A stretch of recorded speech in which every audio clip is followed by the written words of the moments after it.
Comment les innovations en matière d'agroéquipement transforment déjà le quotidien dans les vignes? Pourquoi elles sont cruciales pour relever les défis environnementaux, techniques et économiques de la filière? Bienvenue dans Savoir, le podcast Vigne-Vin, proposé par l'Institut français de la vigne et du vin. Ce qui ressort très clairement des essais performance pulvée, c'est que tous les pulvérisateurs ne se valent pas. Ce qui ressort vraiment de manière évidente, c'est la supériorité des équipements de type face par face. Dans cette nouvelle saison, baptisée Tech Vigne Future au cœur des agroéquipements, plongez avec nous dans les coulisses de la recherche et développement menée par l'IFV avec les experts en pulvérisation, numérique et robotique. On sent bien qu'on va aller dans les années à venir vers peut-être une qualité de pulvérisation qui va devoir s'ajuster. N'hésitez pas à vous abonner sur votre plateforme de podcast préférée pour ne manquer aucun épisode. Allez, c'est parti, préparez-vous à vendanger et à laisser décompter des litres de connaissances. Cet épisode de notre deuxième saison de Savoir, le podcast Vigne-Vin est consacré à la qualité de pulvérisation. Et pour évoquer ce sujet avec nous, j'ai le plaisir de recevoir deux experts. Jean-Christophe Rousseau, responsable produit chez Berthoud, un des constructeurs français de pulvérisateurs, et Xavier Delpuech, ingénieur agronome à l'IFV. Messieurs, bonjour. Bonjour. Bonjour. Merci d'être avec nous. Alors pour commencer cet épisode, je commence par notre traditionnelle question. Si vous étiez une AOC, vous seriez laquelle et surtout pourquoi? Qui veut commencer? Je peux commencer si vous voulez. Je suis Xavier Delpuech de l'IAV et moi mon AOP ça serait l'AOP Pic Saint-Loup parce que c'est l'AOP emblématique on va dire de la région de Montpellier. C'est la région dans laquelle je vis, c'est la ville dans laquelle je suis né. Puis c'est un paysage emblématique de l'arrière-pays dans lequel j'aime bien me promener, me balader. Et puis bien sûr il y a des bons vins. Et vous, Jean-Christophe? Alors moi, si j'avais une AOC à choisir, ce serait l'AOC Beaujolais. Tout simplement parce que Berthoud donc est une société qui est basée dans le Beaujolais et qui plonge ses racines dans l'histoire de la vigne dans le Beaujolais, puisque Berthoud a été fondé en 1895. On fête d'ailleurs cette année notre 30e anniversaire. Nous sommes évidemment attachés à ses racines et à notre région. Première question pour démarrer cet épisode. Pourquoi il est important de s'intéresser à la qualité de pulvérisation?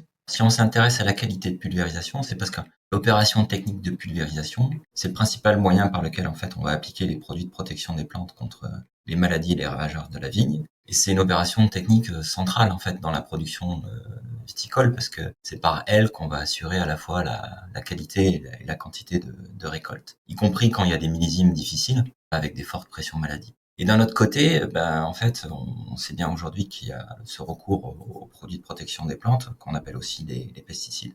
C'est un peu remis en cause et il y a une demande de la société en fait pour réduire l'utilisation de ces produits-là, puis bien sûr réduire aussi les impacts qu'ils peuvent avoir sur la santé et l'environnement. Donc on voit bien qu'en fait l'opération technique de pulvérisation, elle est centrale pour gérer à la fois en fait ces enjeux techniques et environnementaux. Donc la qualité de pulvérisation va devoir s'intéresser à ces deux aspects.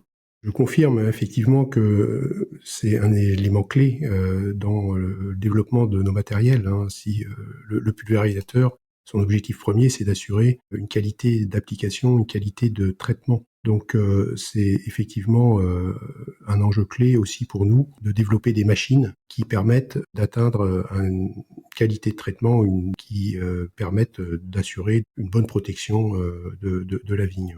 Qu'est-ce qu'on entend justement par qualité de pulvérisation? Ça veut dire qu'on pourrait, dans un monde idéal, atteindre 100% du produit qui serait pulvérisé au bon endroit? Ça serait un monde idéal, évidemment. Nous ne sommes pas dans un monde idéal. Et effectivement, quand il y a une pulvérisation, il y a forcément des pertes. La qualité de pulvérisation, elle va devoir effectivement prendre en compte ces aspects-là. Et l'enjeu, c'est d'arriver à déposer une quantité nécessaire et suffisante de produits sur la zone ciblée pour obtenir finalement les effets attendus en termes de protection de la plante contre les pathogènes. Et puis il va falloir aussi d'un autre côté minimiser les pertes et les impacts négatifs sur l'environnement et puis sur la santé de manière générale. Côté constructeur, en fait, la qualité d'application, c'est quelque chose sur lequel on travaille depuis de nombreuses années. Ce qui a évolué, je dirais, depuis une vingtaine d'années, c'est le fait que quand on parle de qualité d'application, on se doit aussi d'intégrer maintenant des éléments qui sont liés, effectivement, comme ça a été mentionné précédemment, au respect de l'environnement, à la préservation du voisinage, etc. Voilà. Il y a une vingtaine d'années, on raisonnait vraiment efficacité des traitements, des bits de chantier, et ces aspects-là n'étaient pas pris en compte comme ils le sont aujourd'hui. Donc voilà, en tant que constructeur, on doit vraiment intégrer cette nouvelle donne, on va dire. Et il y a aussi l'aspect réduction des quantités appliquées qu'il ne faut pas oublier puisque ça fait partie des objectifs dans les plans éco-phyto, etc. Et donc ça, c'est très lié aussi à la qualité d'application puisque si on améliore la qualité d'application, la performance des appareils, on a potentiellement aussi la possibilité de réduire les quantités appliquées. Du coup, côté constructeur, la qualité de la pulvérisation, c'est aussi un critère important que vous prenez en compte, de plus en plus en tout cas. C'est un critère effectivement qui a pris de plus en plus d'importance aussi parce qu'il y a ces enjeux environnementaux qui sont venus s'ajouter à l'aspect purement qualité d'application. Mais en fait, en tant que constructeur, nous en tout cas, on doit travailler sur un ensemble d'éléments quand on développe un pulvérisateur. Donc la qualité d'application, la préservation de l'environnement, etc. sont des éléments clés, qui sont des éléments fondamentaux, on va dire. Mais on doit aussi travailler sur tout un tas d'éléments comme par exemple la maniabilité, la stabilité, la facilité d'utilisation, qui sont en fait pour le viticulteur, pour l'utilisateur, des éléments aussi importants que la qualité d'application. Parce que lui, il faut que son pulvérisateur il puisse travailler avec dans son contexte, qui est voilà, le contexte de son exploitation, ses largeurs de vigne, son parcellaire, sa topographie, etc. Et donc nous, en tant que constructeur, quand on développe des machines, on doit intégrer tous ces paramètres.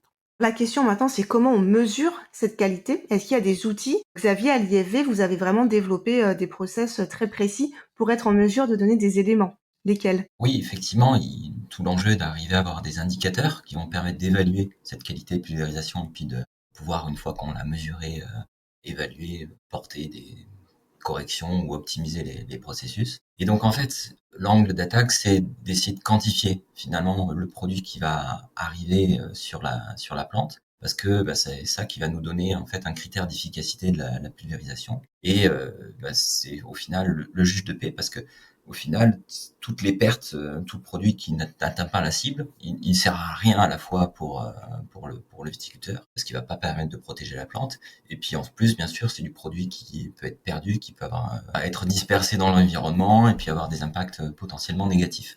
Donc du coup, vraiment avoir une quantification de la qualité de pulvérisation, un critère quantitatif, c'est important. Comment vous faites à l'IFV pour ça? Comment on fait? En fait, on a développé des méthodes qui sont basées sur la pulvérisation de traceurs. On s'appuie souvent généralement sur un colorant alimentaire. Donc, on va pulvériser ce traceur sur une quantité connue de ce traceur sur une vigne, et en particulier sur une vigne artificielle. Et à partir de là, on va pouvoir mesurer à partir la quantité qui a été reçue sur le feuillage par rapport à la quantité qui a été émise. De cette manière-là, avoir un indicateur quantitatif de l'efficacité de la pulvérisation. On va aussi, bien sûr, regarder où le produit arrive dans le feuillage, parce que c'est pas tout d'avoir une quantité qui arrive, il faut voir aussi comment elle se répartit. Est-ce que la répartition est homogène? Est-ce qu'on n'en retrouve pas plus en haut ou en bas du feuillage? Est-ce qu'on arrive aussi à atteindre le cœur de la végétation? Là aussi, on peut avoir une zone des grappes qui est une zone sensible par rapport à certaines maladies. Donc c'est à la fois la quantité qui arrive sur la vigne et aussi cette répartition qui nous permet d'avoir une évaluation assez complète, on va dire, de la qualité de pulvérisation. Justement, à ce sujet, on a un épisode du podcast qui est entièrement consacré à tous ces tests, à la présentation de l'UMT Ecotech où tous ces essais se déroulent. Et alors, quels sont les résultats de ces différents tests et de ces études? Qu'est-ce que ça donne? Ces méthodologies ont été mises en place il y a déjà une dizaine d'années, plus d'une dizaine d'années. Et donc, ça nous a permis d'avoir une cartographie complète du parc de pulvérisateurs utilisés en vigne. Et on a pu constater une très forte diversité, on va dire, des performances des appareils. On voit qu'on peut avoir des choses qui peuvent aller du simple au double, qui peuvent aussi évoluer en cours de saison, puisque la qualité de pulvérisation entre un début de végétation où on a peu de feuillage à protéger et puis une pleine végétation où là on a une densité de feuilles qui est plus importante, avec forcément des zones qui sont un peu plus difficiles à atteindre en cœur de végétation.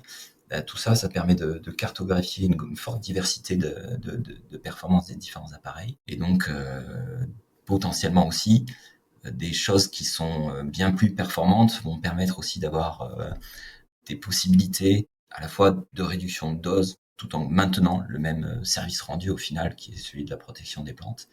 Et donc, ça peut être vraiment une démarche gagnant-gagnant où on va être plus performant d'un point de vue technique pour protéger sa récolte, mais aussi plus performant d'un point de vue réduction des pertes et des impacts potentiels sur l'environnement, sur la santé. Jean-Christophe, vous voulez rajouter une petite chose là-dessus? En fait, ce qui ressort très clairement des essais performance pulvée, c'est que voilà, tous les pulvérisateurs ne se valent pas. Ce qui ressort vraiment de manière évidente, c'est la supériorité des équipements de type face par face, puisque c'est par rapport à des appareils de type voûte pneumatique ou aéroconvecteur. Et effectivement, avec ces machines, à quantité égale pulvérisée, on est capable de mettre jusqu'à 2 fois plus de produits sur la vigne et donc potentiellement, inversement, d'économiser 50% par rapport à une voûte pneumatique qui passerait tous les 2 rangs, par exemple. Très bien, alors on parlera un peu plus en détail du dispositif Performance Pulvé dans la deuxième partie de l'émission, mais tout de suite c'est l'heure du quiz. Vous aussi qui nous écoutez, n'hésitez pas à jouer. 2 questions pour vous messieurs. La première, combien de pulvérisateurs sont classifiés sur le site Performance Pulvé? 24, 32 ou 43? Je pense qu'on doit avoir dépassé les 40, donc je dirais 43. Tout à fait, c'est bien ça, 43 en novembre 2025, soyons précis. Et deuxième question, pouvez-vous nous citer du coup les différentes typologies de pulvérisateurs et accessoirement lesquels sont les plus performants? Il faut savoir qu'il y a 2 grandes catégories de machines, les appareils pour la vigne large et les appareils pour la vigne étroite. Si on prend le cas des vignes larges, on a des appareils de type aéroconvecteur, des appareils de type voûte pneumatique, et ensuite des appareils de type face par face, qui s'appelle face par face pneumatique, face par face jet porté, et ensuite les appareils avec panneau récupérateur. Très bien. Donc on continue cette émission pour découvrir le site internet Performance Pulvé. Xavier, expliquez-nous à qui il s'adresse et surtout qu'est-ce qu'on y trouve. Alors, Performance Pulvé, oui, c'est d'abord un site internet qui s'adresse aux viticulteurs, aux techniciens, aux étudiants, enfin voilà, toutes les personnes finalement qui peuvent se poser des questions sur la pulvérisation en vigne, parce que vous allez pouvoir retrouver dessus un ensemble de ressources qui vont pouvoir vous donner des informations sur les différentes techniques de pulvérisation et leur performance. Alors, c'est un site internet, mais c'est pas qu'un site internet, hein. Performance Pulvé, c'est aussi, au passage, une marque déposée par l'IAV, mais c'est surtout une démarche volontaire de classification des performances des pulvérisateurs. Jean-Christophe, du coup, vous participez vous aussi en tant que constructeur au site. Effectivement, alors nous, on a, en tant que constructeur, au sein de notre syndicat, Axema, on a participé à l'élaboration, à la construction du dispositif, en participant notamment à des tests sur les machines, avant que le dispositif se mette en route. Et puis aujourd'hui, effectivement, il y a un certain nombre de constructeurs qui font tester leurs machines, donc qui sont, on va dire, adhérents du dispositif, donc avec un abonnement voilà, qui est payé chaque année par les constructeurs concernés. Donc ça veut dire que si je dois par exemple renouveler mon matériel et que je me demande vers quel pulvérisateur me tourner, je peux trouver des réponses, on va dire, scientifiquement prouvées sur le site Performance Pulvé. En fait, dans le dispositif particulier, il y a 2 voies d'accès. Il y a la voie par la typologie et il y a la voie par les tests. Et en fait, l'essentiel des machines qui sont aujourd'hui inscrites sont des appareils qui ont été testés. Et sur le site internet, on peut retrouver les rapports d'essais qui détaillent en fait voilà, quels sont les essais qui ont été réalisés, voilà, avec quel type de buse, dans quelles conditions, quel volume hectare, quelle vitesse, etc. Donc tous les éléments effectivement qui définissent la manière dont est réalisé les essais sont précisés et indiqués. Xavier, vous voulez ajouter quelque chose? Pour bien préciser, comme c'est une démarche volontaire, il n'y a pas prétention à être exhaustif sur tous les modèles de pulvérisateurs qu'on peut trouver sur le marché et sur toutes leurs déclinaisons possibles. Mais voilà, ça reste une bonne clé d'entrée parce qu'il y a aussi, comme je le disais au préalable, il y a un certain nombre de ressources qui peuvent permettre aussi d'avoir des informations un peu génériques sur, en fonction des typologies et d'autres critères de choix qui peuvent intervenir. Il n'y a pas que la qualité de pulvérisation quand on choisit un pulvérisateur. Il y a aussi des notions de performance, de temps de chantier, de facilité de conduite, etc. Et donc on peut retrouver aussi dans les documents quelques éléments sur ces aspects-là. Jean-Christophe, qu'est-ce que ça vous apporte, vous, en tant que constructeur, de participer à toute cette démarche Performance Pulvé? Ce que ça nous apporte, en fait, c'est de pouvoir déjà tester nos machines sur la base d'une méthode d'essai standardisée qui permet donc de reproduire des conditions d'essai identiques, quelles que soient les machines et les réglages testés. Ça, c'est quelque chose qui était très difficile à faire par le passé avec les méthodes qui existaient quand on faisait des essais à la vigne. Le deuxième élément, c'est que, bon, ça a été mentionné, c'est une méthode qui permet d'obtenir des résultats quantitatifs et pas simplement qualitatifs. Donc, à la fois sur l'aspect quantité déposée et répartition de ces dépôts dans le feuillage. Le troisième élément, c'est que bon, c'est une méthode fiable qui a été développé par l'IFV et l'INRAE sur des bases scientifiques et techniques solides. Donc, on peut s'appuyer réellement sur cette méthode d'essai. Et puis, voilà, les essais sont réalisés par l'IFV, donc de manière, je dirais, indépendante et neutre. C'est aussi un élément important pour nous. Après, on peut rajouter quelques éléments qui concernent le dispositif en tant que tel. C'est plus, par exemple, le fait que grâce à ce dispositif, on a une base pour les programmes de subvention. Voilà, c'est la notation performance pulvée sert de base aujourd'hui dans les programmes de subvention en faveur des appareils de pulvérisation plus performants. Et puis, c'est aussi pour nous, vis-à-vis des clients, c'est vrai que c'est une garantie. C'est-à-dire qu'une machine qui a été testée, validée, on sait que voilà, le client peut vraiment se faire confiance à la note qui est accordée. Puis le dernier point que je voudrais mentionner en tant que constructeur, c'est que c'est aussi pour nous un outil dans nos travaux de recherche et de développement. Parce qu'en fait, on peut s'appuyer sur cette référence. Qu'est-ce que c'est qu'une bonne pulvérisation? Performance pulvée nous le dit. Et donc nous, quand on développe des machines, maintenant, ça fait partie de nos cahiers des charges de se fixer, par exemple, comme objectif d'être à telle note dans le référentiel performance pulvée. Quelles sont les prochaines étapes pour le site Performance Pulvée? Comment vous allez le déployer dans les prochaines années? Pour le site en tant que tel, il est fonctionnel et pour l'instant, il n'y a pas d'évolution majeure qui sont prévues. Pour la démarche performance pulvée, il y a l'idée d'essayer d'avoir une reconnaissance quand même à l'échelle européenne de ce travail-là, de la méthodologie qui a été mise en place. Donc ça, on a des contacts avec des collègues européens là-dessus pour porter un peu notre savoir-faire à cette échelle-là. Et puis bien sûr, à terme, il y a aussi beaucoup de travail qui a été mené sur les questions de la dérive des produits lors des risques de dérive lors de l'application. Et donc, il y a tout un dispositif qui s'appelle EolDrift qui a été développé et mis en place par l'UMT, qui va permettre de faire des mesures de dérive. Donc, voilà, ça peut aussi, à terme, compléter cette notion de qualité de pulvérisation par ces aspects-là qui sont plus en lien direct avec les enjeux environnementaux.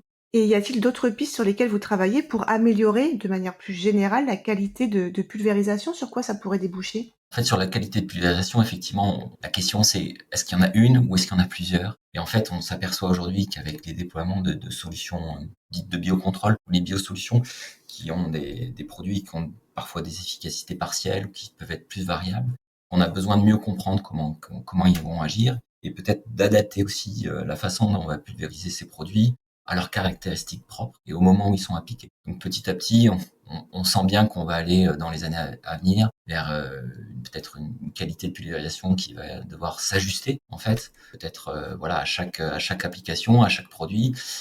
Certains produits vont fonctionner avec être plus efficaces avec des volumes hectares plus élevés, donc il faudra ajuster justement les paramètres du pulvérisateur pour pouvoir avoir la meilleure efficacité de ces produits-là. Enfin, d'autres, ça peut être d'autres facteurs qui vont jouer. Donc, on se rend compte qu'on va peut-être avoir une définition de la qualité de pulvérisation des critères en tout cas, qui peuvent être variables suivant les produits, suivant les périodes d'application. Et donc, ça va complexifier sans doute ce paysage. Jean-Christophe, vous souhaitez compléter? Oui, alors effectivement, c'est ce sujet très large dont on parle beaucoup aujourd'hui, la pulvérisation de précision. Ce que je voudrais rajouter en lien avec performance pulvée, c'est que cette pulvérisation de précision, elle passe par l'utilisation de machines qui sont performantes, c'est-à-dire qui ont déjà prouvé qu'elles étaient capables de répartir la dose de manière homogène sur la cible. Et donc, on peut dire que performance pulvée jette les bases de la pulvérisation de précision. Je pense que c'est un élément important. En fait, à partir de performance pulvée, à partir de machines de type notamment face par face, on peut effectivement aller plus loin dans la précision. Mais cette notion de qualité d'application, répartition des dépôts, elle est vraiment essentielle pour passer à des nouvelles technologies et donc à cette pulvérisation de précision. Pour conclure cette émission, puisque nous arrivons bientôt à la fin, je vous propose de répondre à 2 questions posées par les lycéens agricoles du lycée de Montpellier Agropolis. Existe-t-il des formations pour les opérateurs afin d'optimiser la qualité des pulvérisations? La formation des opérateurs. Alors, il existe aujourd'hui effectivement différentes formules possibles. Et puis ensuite, au niveau des constructeurs, on organise aussi des formations pour les opérateurs en général en collaboration avec nos distributeurs, notamment pour tous les viticulteurs qui s'équipent de nouveaux matériels. Je peux compléter très rapidement en disant aussi évidemment qu'on propose régulièrement des formations sur la pulvérisation. Ce sont des formations qui sont ouvertes à toutes et à tous et qu'en fait on peut retrouver sur notre site web. Et deuxième question. Quels outils permettent de mesurer la qualité de pulvérisation ? Là, je peux peut-être répondre, parce qu'on a quand même pas mal parlé d'un outil qui est notre banc d'essai Sprayvity. Après, si on essaye de généraliser, puis de voir ce qui est aussi plus facilement mobilisable sur le terrain par les viticulteurs eux-mêmes, pourquoi pas, on va s'approcher sur des outils qui vont avoir une approche plus qualitative, notamment par exemple des papiers hydrosensibles. Parfois, on peut aussi pulvériser des traceurs, par exemple fluorescents, pour voir, une fois la nuit tombée, la répartition dans le feuillage de la pulvérisation. Donc ce sont des approches qui sont assez intéressantes, même si elles sont qualitatives, parce qu'elles vont permettre d'appréhender un peu la qualité à la fois des différents appareils et puis des réglages qu'on peut faire. Voilà, c'est la fin de notre épisode Savoir le podcast Vigne Vin. Merci Jean-Christophe Rousseau et Xavier Delpuech d'être venus partager vos connaissances avec nous. Merci à vous. Merci à vous. Si vous voulez en savoir plus sur la pulvérisation, notamment la dérive, la précision, les outils de biocontrôle, sachez qu'il y a 3 autres épisodes du podcast qui sont consacrés. Merci à vous de nous avoir écoutés. Le podcast a déjà franchi la barre des 3000 écoutes. Alors continuez à nous suivre sur votre plateforme de podcast préférée. À très bientôt.